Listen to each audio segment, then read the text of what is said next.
Thank you, everybody. And we have one more song that we'd like you to stand and join us on this morning since it is Sunday, the 4th of July. That rarely happens. We're going to do our beautiful national anthem. So join us on the Star Spangled Banner.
All right, and we have more singing for you to join us on. Yes, one more song.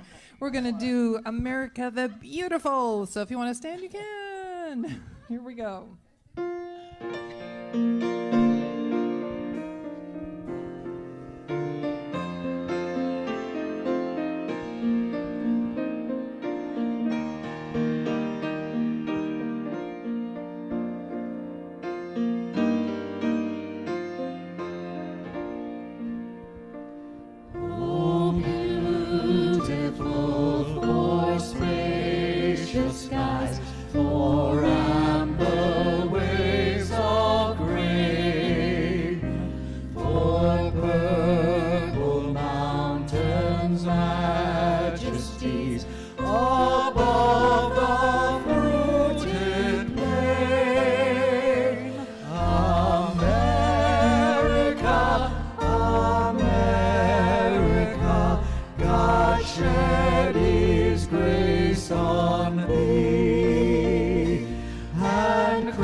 Makes my heart swell up and my tears run. Those beautiful songs remind us that today is the Independence Day for United States of America. And let it be, I think we should let it be our Interdependence Day on spirit also. And break the bondage of hate, resentment, confusion, and connect with each other with love. And go forth on the 4th of July from this day forward. So welcome everyone to the Center for Spiritual Living, Capistrano Valley. I'm delighted that you're here today. We all look so pretty in our red, white, and blue. It's great. And all of you out there in staying home today, because it's really quite a busy weekend out there, isn't it? There's so many people moving around. So whoever you are and whatever journey you're on, you are welcome here. We are a non-denominational center, which means there is no dogma and no creed, just the truth of God. So we're going to do the flames of faith now.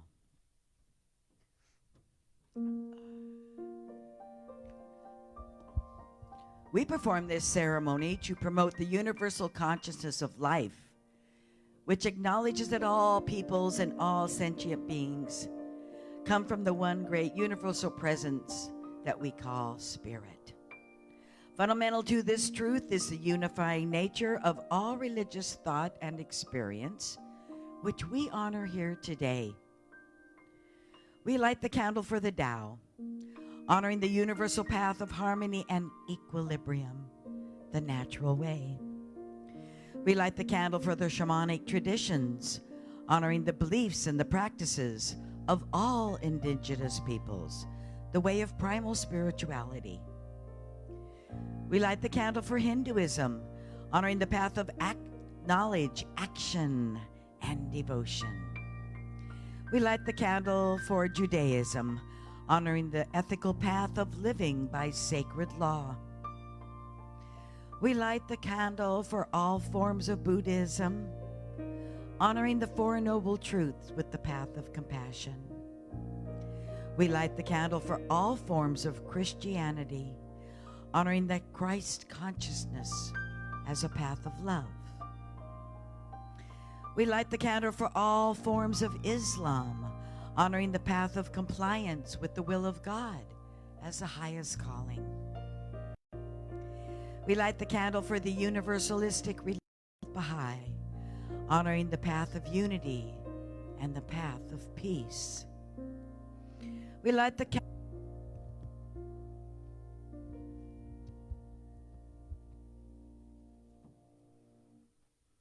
And now our affirmation.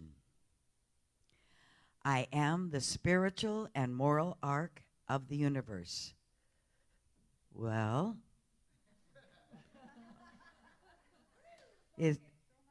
it's not there. So that's, you can repeat after me. I am the spiritual and moral arc of the universe. And so it is. All righty then. Let's do our Declaration of Principles.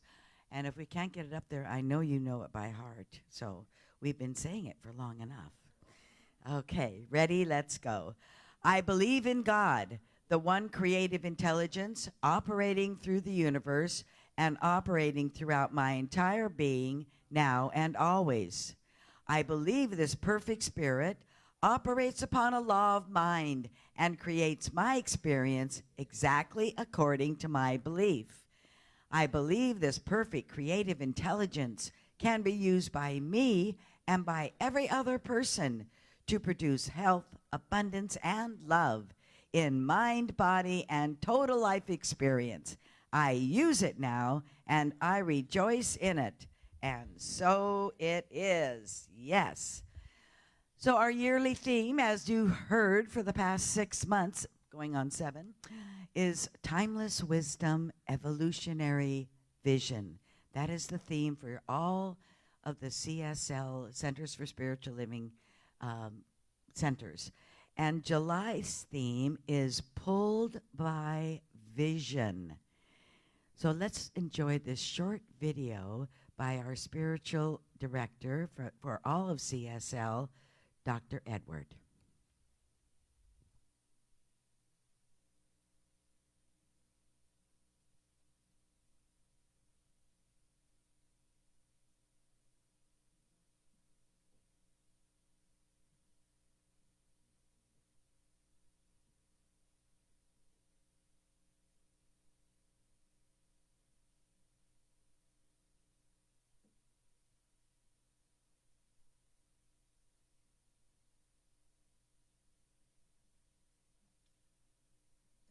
Edward must still be sleeping.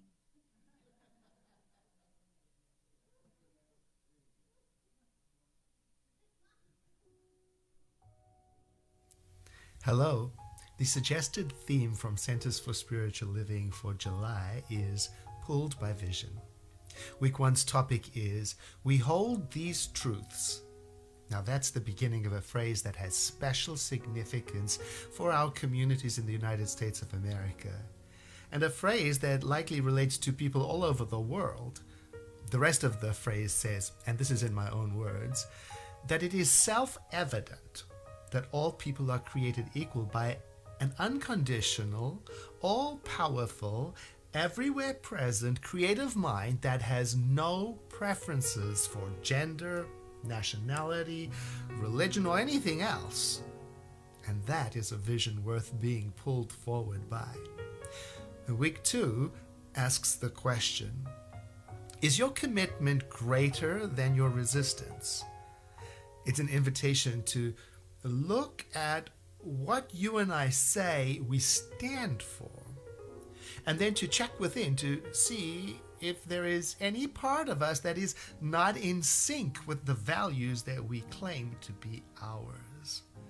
It's one thing to say, I believe in something like gender equity, for example, and it's another thing altogether to let go of the structures or the behaviors or the patterns of thinking that keep such inequity in place in our society.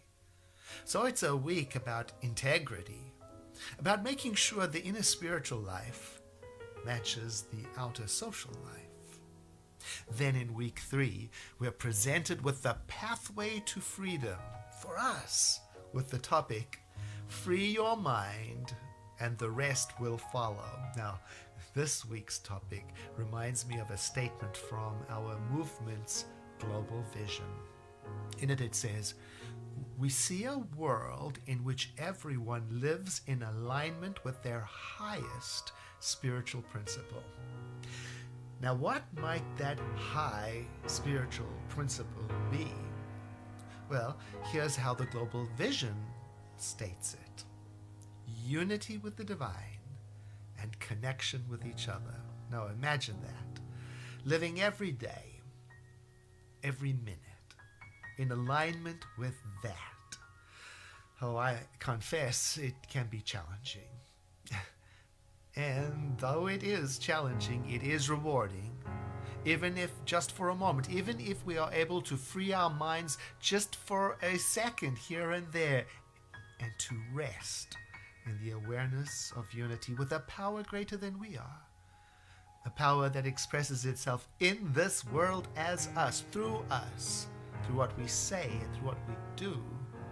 A power that is channeled through what we think. Week 4's title is Stayed, and that's a reference to a lyric.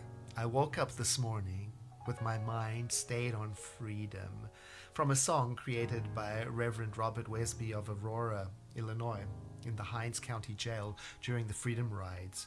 He reworded an old gospel song with the word freedom for the Freedom Riders, the civil rights activists who rode interstate buses into the segregated southern United States in 1961.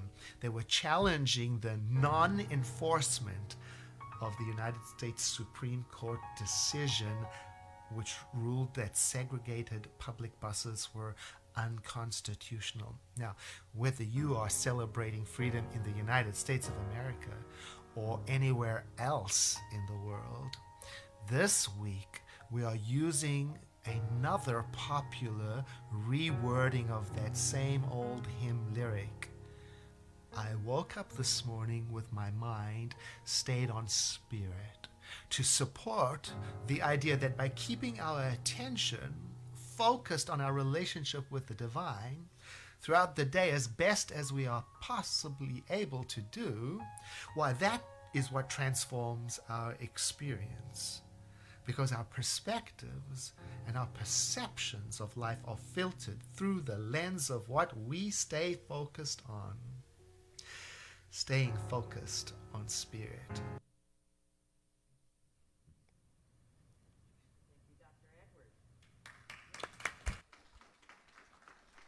And now, let us pray. As we join together in this united field of pure loving God consciousness, we do recognize and know that there truly is only one truth. And that truth is that there's only one life, one love, one God, one spirit. And this one divine energy, this beloved, lives and moves and expresses and reveals itself through each one of us. We are the love, we are the compassion, we are the interdependence of this divine energy. So this morning I affirm and I do decree that all is well, that we are, each one of us here on this planet, in this sanctuary, in this room, on purpose.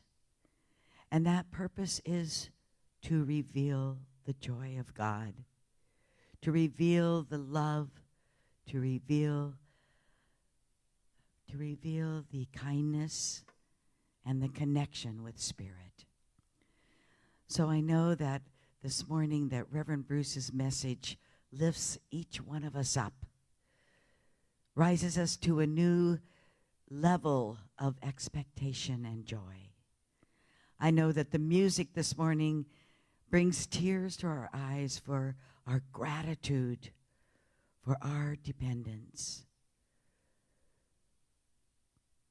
I know that each one of us is awake and alive and aware of this moving great power that is within us.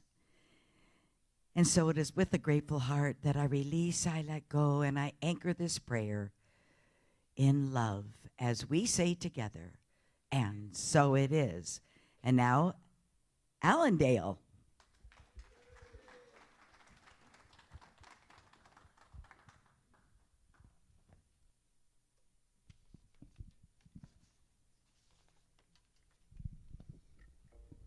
We're going to do a song about America, and it's by Paul Simon, and it's about discovering our own country. So here we go.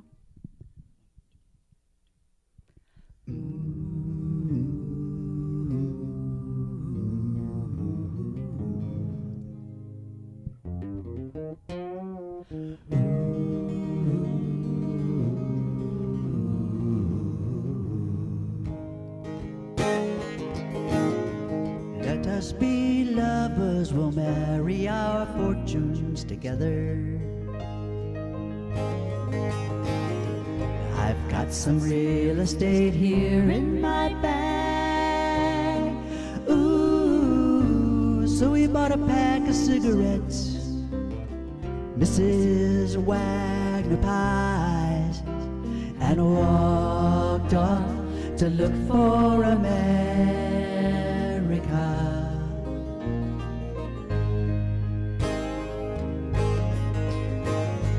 Kathy, I said as we boarded a Greyhound in Pittsburgh, Michigan seems like a dream to me now. It took me 4 days to hitchhike from Saginaw. I've come to look for America.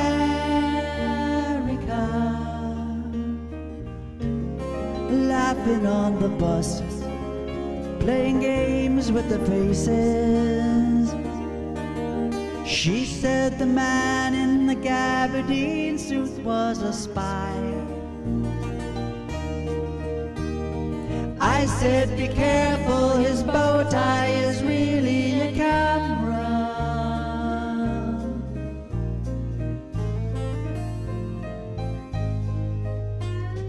Toss me a cigarette, I think there's one in my raincoat. We smoked the last one an hour ago. Ooh, so I looked at the scenery. She She read her magazine, and the moon rose over an open field.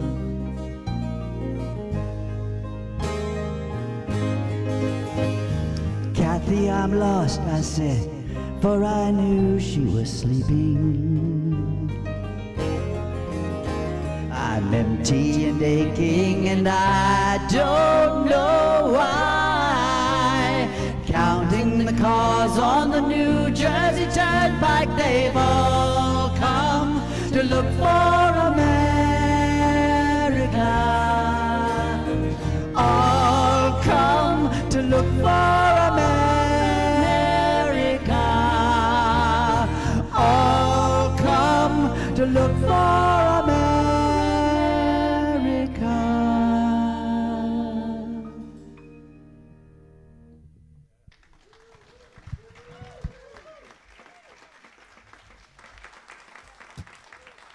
That was excellent. Thank you so much. Oh, that was beautiful. Love that.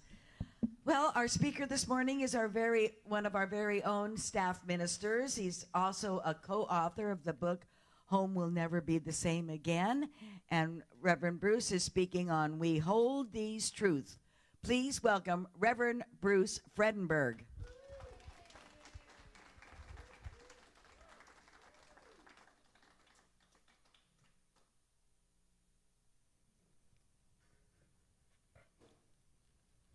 Just in case I forget something.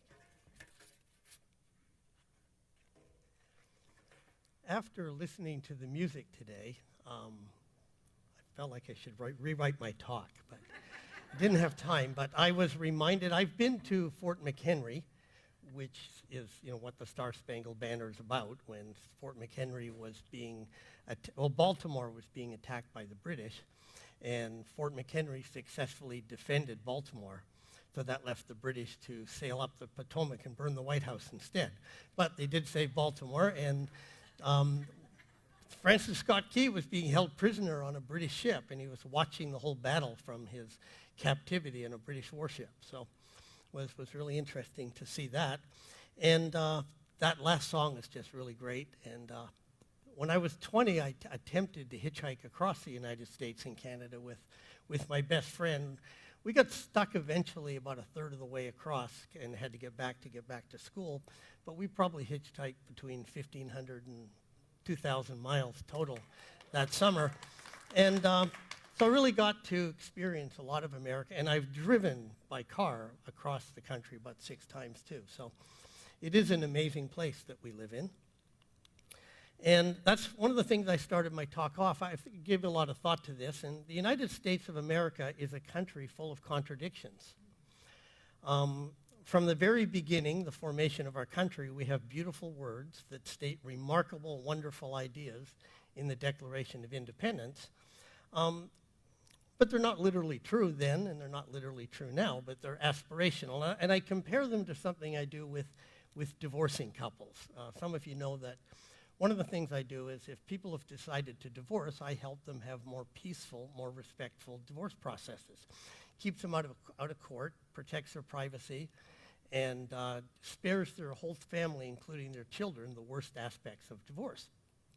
And so one of the first things I do is have them craft their own divorce story, a mission statement. We call it Statement of Highest and Best Intentions. And, it usually has things like, we want each of us to come out as whole as possible. If they have kids, they want to protect their children. They don't want to wreck the kids. And if they're older, nobody says, oh, good, I finally get to wreck the kids. And even the grandkids, good. People say, I don't want to do that, and they write this nice stuff down. And then they start arguing over teacups and who did what to who and things like that. But the nice thing about that is it's a good callback to remind people what it is they intended to do, what they started off to do. And just the words in the Declaration of Independence, I think, do that for us as a country. And I think it's true. Sometimes we say things just out of rote, and our actions or even our inner conversations don't necessarily match up all the time with what, at least mine don't, what I say I believe. But it's nice to have reminders. So what are these words? Well, the part I liked was, we hold these truths to be self-evident, that all men, and they forgot to specify that that included women, so I've got it in my part, all men and women are created equal, and that they are endowed by their creators with certain unalienable rights, that among them are life, liberty, and the pursuit of happiness. Now, if we, all of us as a nation, and each of us as individuals, can actually accept this truth, then there cannot be any racism, or institutional or otherwise. But it's observable that there is. I mean, to say that there isn't racism, there isn't even institutional racism, is to deny the observable. It's historical fact that blacks were literally written out of Social Security when the bill was first passed, because in order to get the support of the southern states, they had to make sure that they weren't on board, so they specifically exempted domestic workers and farm workers, and then who was doing the work in, all over the country, particularly the South. So let's be honest, it was aspirational. It's not literal. It wasn't achieved in their time. It hasn't been in our own, but that doesn't mean there aren't really good things about it.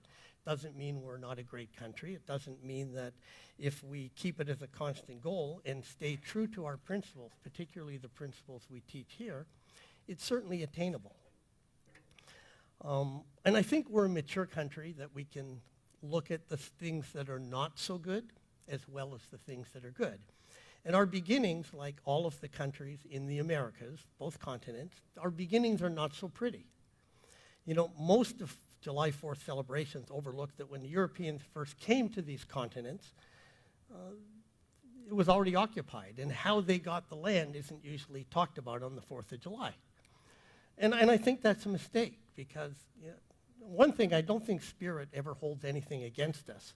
And I think it's hard to move forward in evolution as a person or a family or a nation if we're not just honest to ourselves about what's working and what's not. Because at the very same time, my experiences hitchhiking, driving, historical, dealing with people, is that most Americans are kind and generous. And I'm thinking of an incident that happened to an American family in Italy. It must have been 25, 30 years ago, but it was so amazing.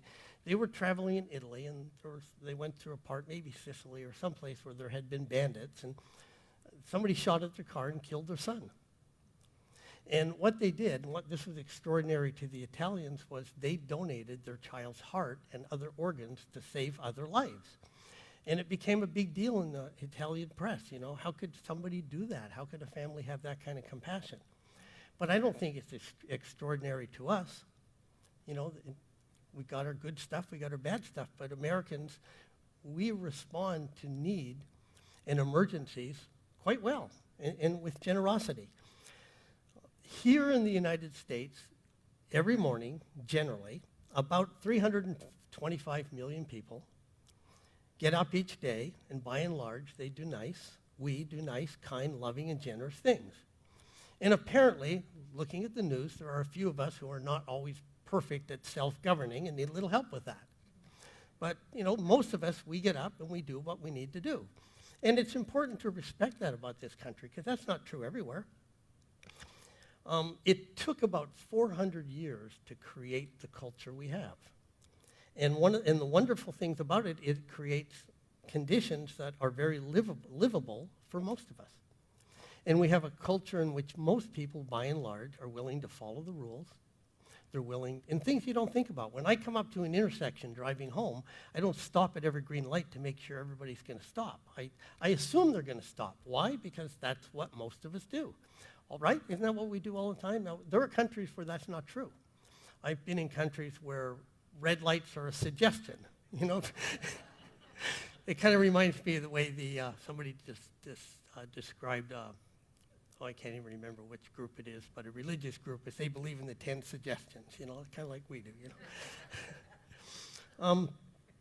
And so even though our culture works well for most of us and continues to improve, for some people it feels a little shaky right now, depending on which side of the argument you're on, but I think that there's reason to have faith in what we're able to do.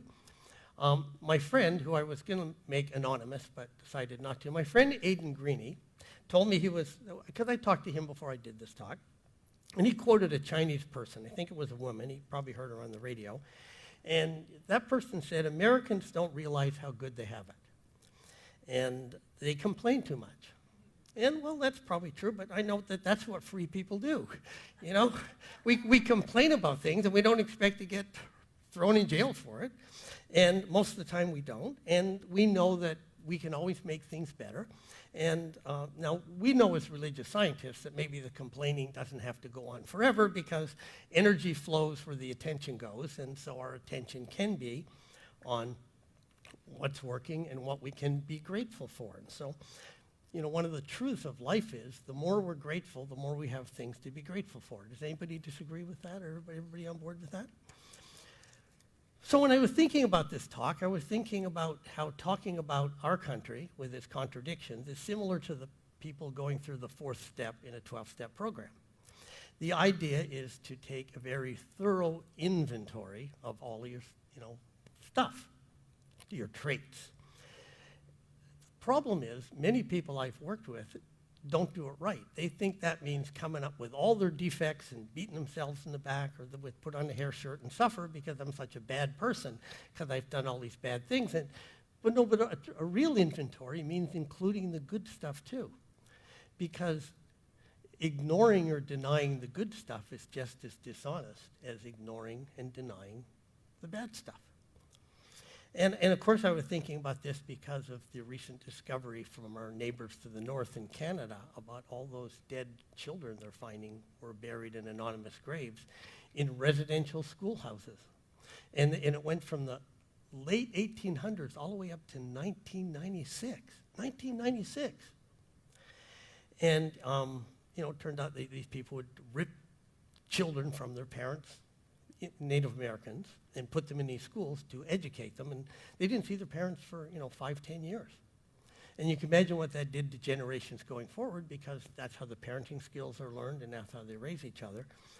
And so Canadians, like us, often avoid acknowledging that their country was only possible because their ancestors managed to exterminate and remove the other people. In fact, a lot of people don't know, but when California, after the war, the Mexican-American War, it was public policy out of Sacramento to exterminate the Native Americans. In a relatively short period of time, our ancestors killed 30,000 of them, and that's why a lot of the tribes are hard to identify. A lot of them denied who they were, claimed to be Mexican, anything to get away. But there was a bounty on their heads, and that's public policy.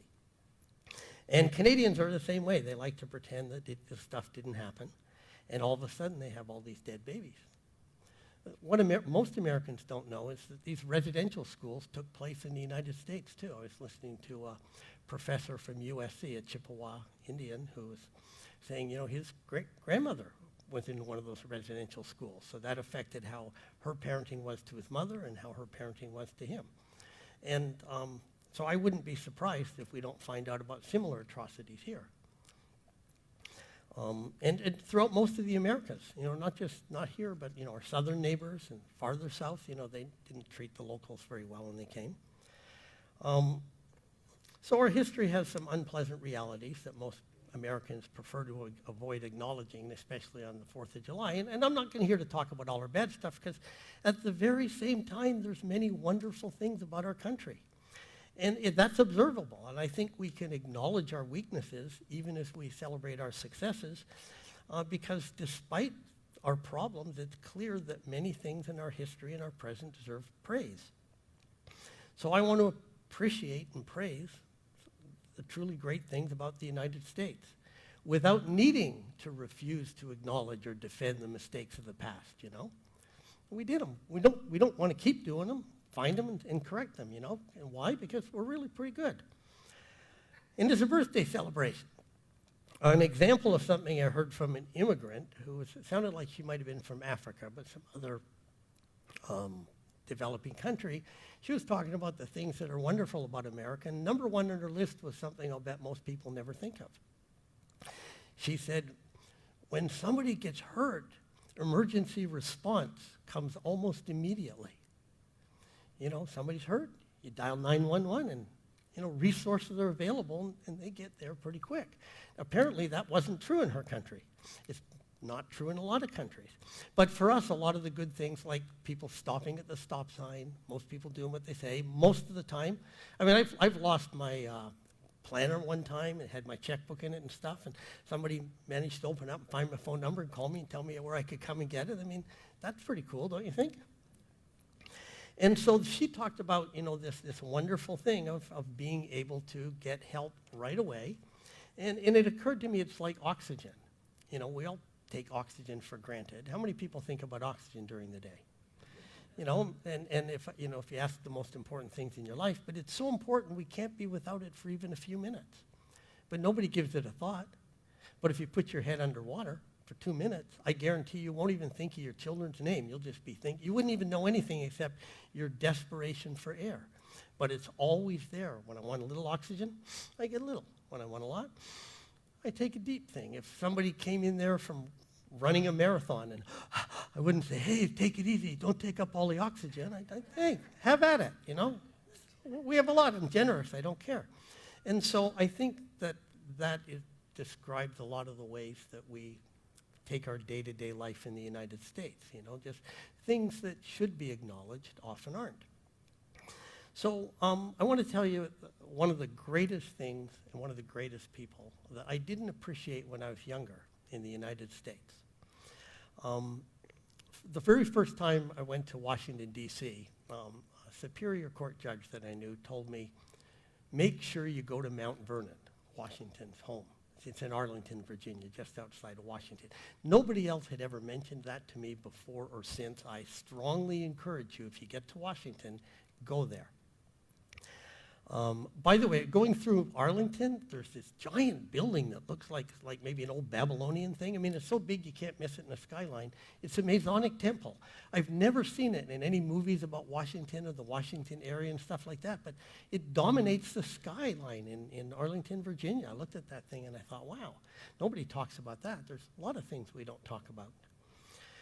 And it's impossible to miss when you're there. So we got to Mount Vernon. We took public transportation because that's the easiest way to get there. And I learned a lot about George Washington. You can go back into the house. You can take a tour. It's really interesting, his life story and all that. And it's still relatively untouched. You go around the back and you can look down at the Potomac, and it's still wild there. It hasn't been concretized or whatever. So you can really imagine the British ships moving up there. You could imagine Washington anytime he was home, which he rarely got home during the war. But when he did, sitting in his chairs in the backyard, they have him out there. And it's just eye-opening to see how things were. And you can tour the house, but you can also tour the slave quarters. They don't hide them. They show them for what they are. Much different than the house, you might imagine, more like human stables. And they don't hide it. They don't pretend it never happened. They don't pretend it wasn't as bad as it was. It's no emphasis on it. They don't beat you with it. It's just self-evident. No point in denying something that's so observable. However, there is a significant however, and it's not an excuse, just a compelling rest of the story about Washington and how I came to appreciate the decision he made that really set the stage for all the things we take for granted and are really extraordinary. In my early 20s, I read his biography. I was going through some books I had for different classes I'd taken, and I never got around to reading that one, and I was kind of bored, so I started reading Washington's history. And at Mount Vernon, I learned a lot about him too, because they do have a lot of videos and things they made. Not really, it wasn't really him in the videos, I got to admit, but they had people dress up and act like him, and it was pretty good. So despite being a slaveholder, he did the most remarkable thing. Okay, first let's see who he was. At the time of the American Revolution, he was already well off. He'd married a rich woman, he had land, he had everything going pretty much. He was going to have a good life, whether or not there was a revolution, whether or not the British taxed, or whether or not he was going to have a good life because he was having a good life. And that wasn't going to change. And yet he was willing to risk it all, not just his house, not just his lands, but his very life over these principles. Now, I would assume, I work with a therapist, I'm assuming that he might have had some power needs that he was fulfilling, but nonetheless, he still did it. He still did it because, don't forget, near the entire 7 years of the war, they were losing. they were losing badly. And the stories of the soldiers with no boots and in freezing weather, and they were short on supplies and short on food, and that would kind of weigh heavy on your head to know you'd sign your name and you became the most visible person to the British, and you're losing not just a little bit, but for most of the 7 years. And he barely got back home during that time. So what's amazing? Well, after all of that, and when the army wanted to make him king, he refused. Now, when did that ever happen in history before? I mean, the winner and the person everybody loved and told him he ought to be king and he deserved it and how wonderful. And plus he had a lot to be upset about because 7 years of watching people get killed and living in the snow and risking your life, that can probably make you cranky after a while, wouldn't you think? And he turned it down. And as a result, we still have a constitution that supports a structure that has at least the possibility of living up to all of our aspirations. Now, other countries have constitutions now, and some of them have even gone beyond ours and added language that'd be nice if they were in ours. But the point is, they did it despite their frailties, despite their flaws, despite being slaveholders, which is, to me, that's a significant flaw. But, it doesn't mean that, in fact, sometimes I'll see people, what you should really be amazed is how well they did, considering what they went through growing up themselves. I find that with clients all the time when people are complaining about their parents, and I ask them, well, what do you think it would have been like to be raised by your grandparents? And then they start to look and they think, well, maybe their own parent did raise the bar a little bit, and they can see things three-generationally. So, for people to come out of that time and still be able to, one of them at least, turn down being king. That's staggering. So, what are our aspirations? Well, again, we hold these truths to be self-evident, that all men and women are created equal, that they are endowed by their Creator with certain unalienable rights, that among these are life, liberty, and the pursuit of happiness. And in our New Thought Ancient Wisdom, these principles, values, and teachings we believe in affirm these principles of individual and collective spiritual, physical, and psychological evolution. That is what we teach. That's the essence of what we know to be true, that we are co-creators. And we have the responsibility, the opportunity, and the authority to use this power that we can activate to create a world that works for everyone to thrive. Now, we may have different ideas on how to do that, so maybe it'd be good just to visualize and treat and constantly affirm that reality and let Spirit take care of the details rather than thinking, I'm going to figure out the economic ownership processes that make it work for everybody. Because last time I was here, I talked about the importance of connecting to the big mind while acknowledging our individual little minds, which is really an amazing thing. We honor the whole, recognizing we still will express all those aspects individually, and they work better when we do it with the idea of harm no one, and harmony for the whole, because harmony always works better. I think the musicians could probably attribute to that. The chords sound more interesting sometimes than just one note, don't they? And if you have two hands, like you do, and you can have lots of chords. As Ernest Holmes pointed out, in our ignorance of the truth, we have misused the highest power we possess. And so great is this power, so complete is our freedom in it, so absolute the domain of law through it, that the very misuse of this power has brought upon us the very conditions from which we suffer.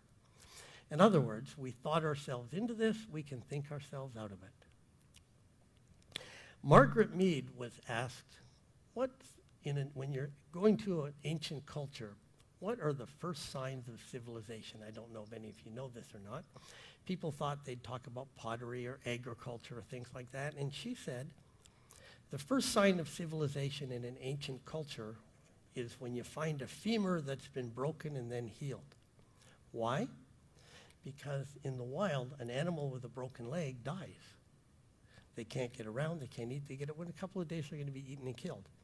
When you find a skeleton that had a broken leg that healed, that means somebody took care of that person for anywhere from 12 days to 12 weeks. Fed them, took care of them, healed them as best they could. And that is civilization, when people can care about each other in the same way we would care about our own family and ourselves. And our teaching, in my opinion, offers us a blueprint for bringing our highest aspirations into actual physical conditions. We know that we all come from one source. So that should take care of a big part of the argument. You know, how can there be racists? How can there be good people and bad people when we all come from the same source? There may be people acting badly. There may be people not living up to aspirations. But, you know, we all come from the same source. And we're all connected at the same time. We possess our individuality.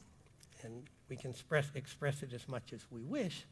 But by and large, decisions made to benefit the harmony of all while we're benefiting ourselves tend to work better, because if everybody's doing that, everything would be much better. So there was a question asked in the notes this week: what is the most important work for us as individuals and communities if we're going to be conscious, responsible, and global spiritual citizens? And I think the answer to that is to constantly keep our principles in mind and act appropriately, accordingly. Ask yourself, what would be the next obvious step I would take if I really believed the lofty aspirations we've set for ourselves?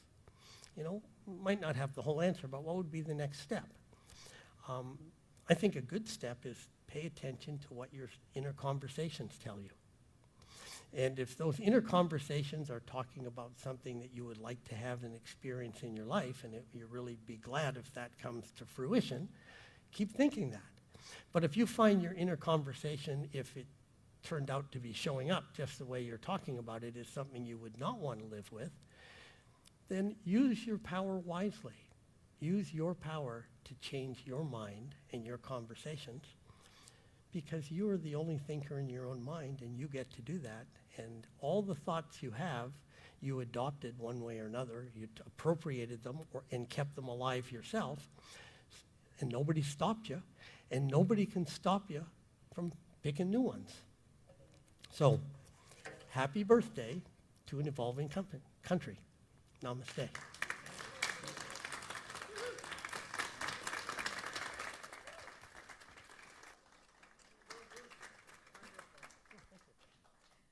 Thank you, Reverend Bruce. That was wonderful. Boy, a lot of information, you know. Yeah, my mom and I were watching a National Geographic on nature the other day, and it was about how we as Americans got Yosemite, and it was heartbreaking. It was heartbreaking. It was just what you, and you know, I didn't realize that. I think, you know, need to wake up. I mean, not dwell on it, but be aware of it, you know, be aware of it. So let's give him another hand. Thank you, Reverend Bruce. It was great. Thank you so much. And now, once again, Allendale.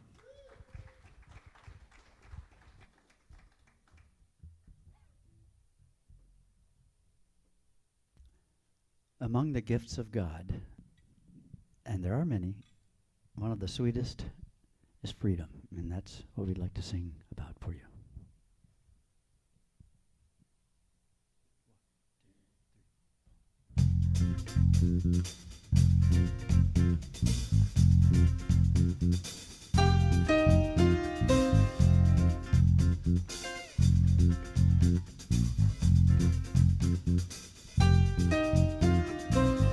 No more running down the wrong road, dancing to a different drum.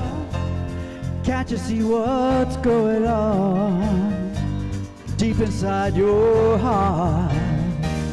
Oh, we're searching for the real thing, and living like it's far away. Just leave all the madness in yesterday. You're holding the key when you believe it. Shine, sweet freedom, shine your light on me. You are the magic, you're right where I wanna be. Oh, sweet freedom, carry me along. We'll keep the spirit alive, on and on.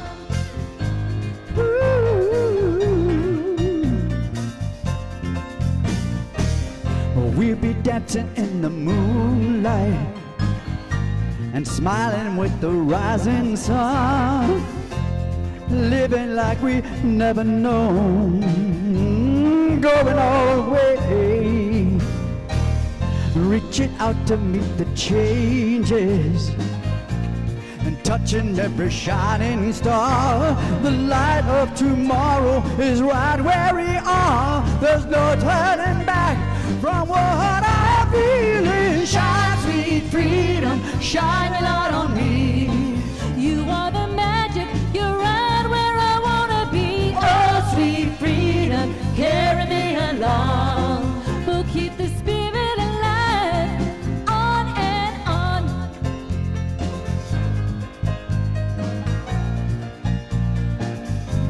'Cause there'll be starlight all night when we're filled with spirit. We'll share those feelings, dancing in our eyes tonight.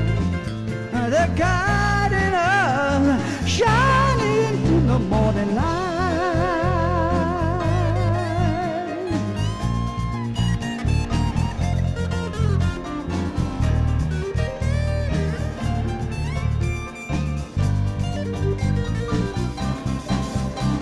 Shine, sweet freedom, shine your light on me. You are the magic, you're right where I wanna be. Oh, sweet freedom, carry me along. We'll keep the spirit alive, on and Shine, on. sweet freedom, shine your light on me. You are the magic, you are the magic, babe. Oh, sweet freedom, carry me along. We'll keep the spirit alive, on and on.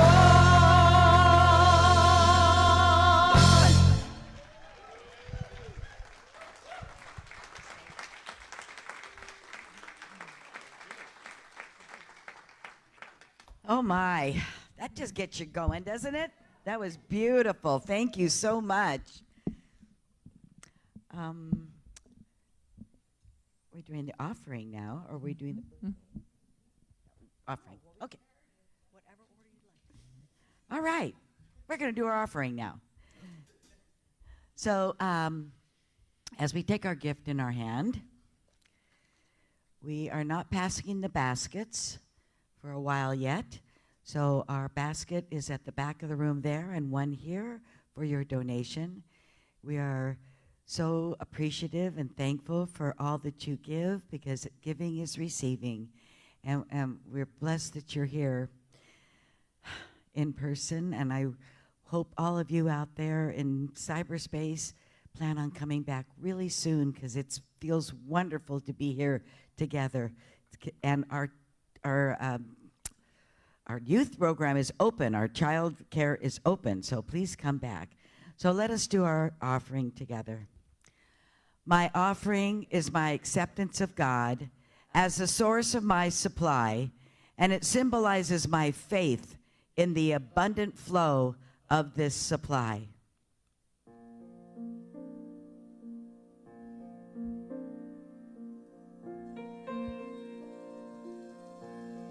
Spirit am I,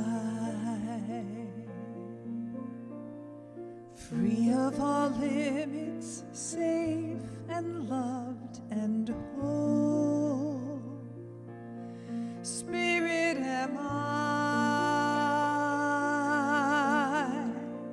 free to forgive and free to love the world. Spirit am I, grateful am I, grateful for all the blessings of the earth. Thankful am I, praying for love and freedom for the world, praying for peace, praying for love,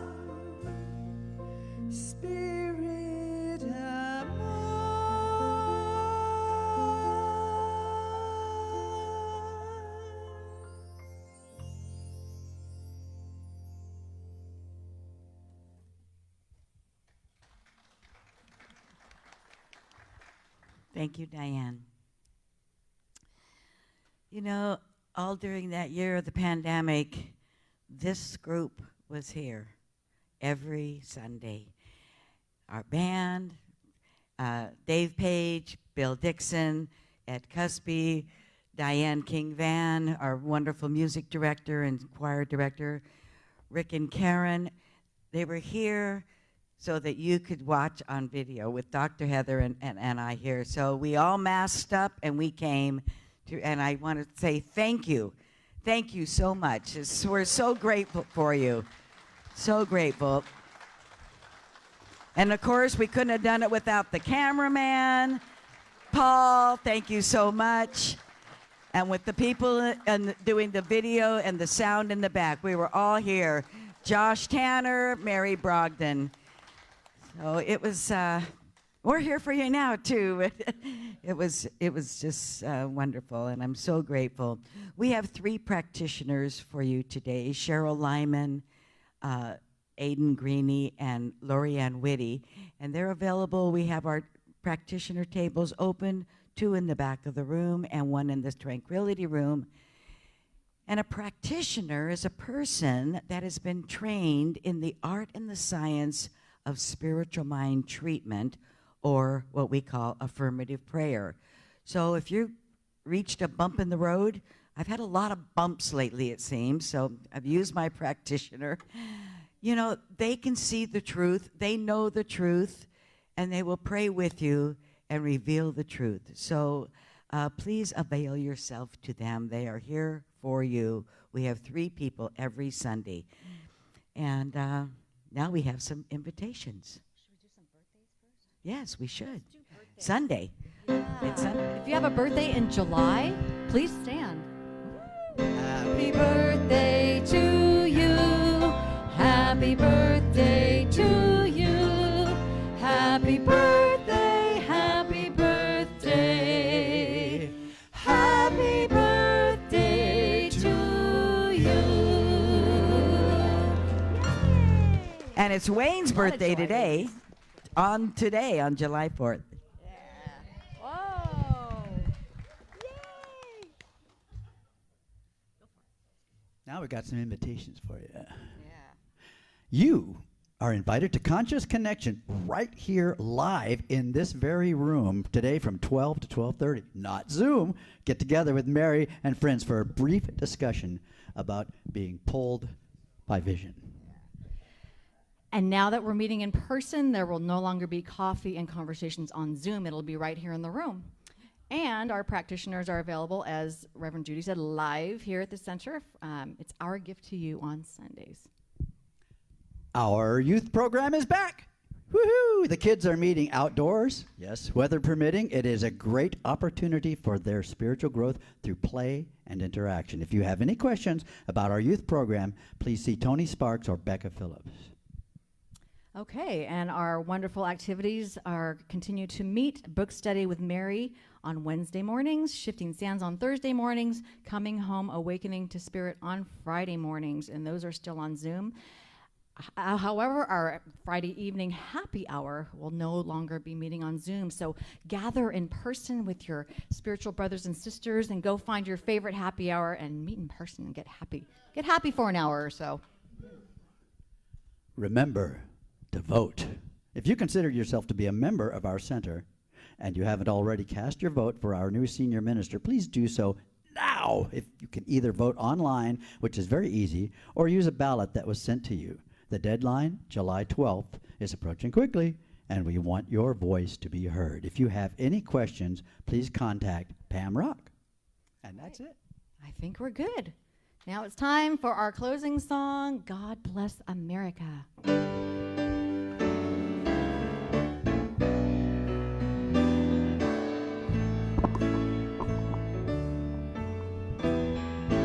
God bless America, land that I love. Stand beside her and guide her through the night with the light from above.